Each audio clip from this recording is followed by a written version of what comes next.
Hello everyone. In this video, we'll guide you through the steps to delete and uninstall apps on Mac. Let's get started.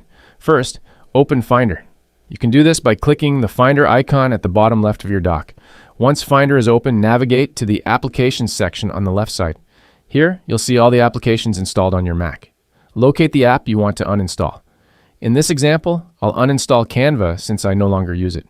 You have two options. You can either right-click or click with two fingers on the app and select Move to Bin, or you can simply drag the app to the trash bin. After dragging the app to the trash, you'll need to enter your password to confirm the action. Once done, the app will be in your trash.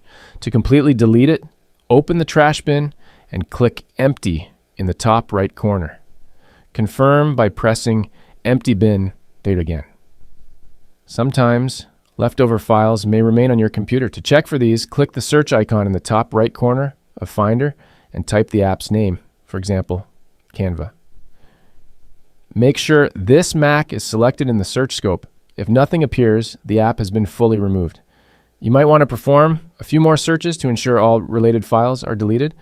If you found this guide useful, please leave a like and subscribe for more helpful tutorials.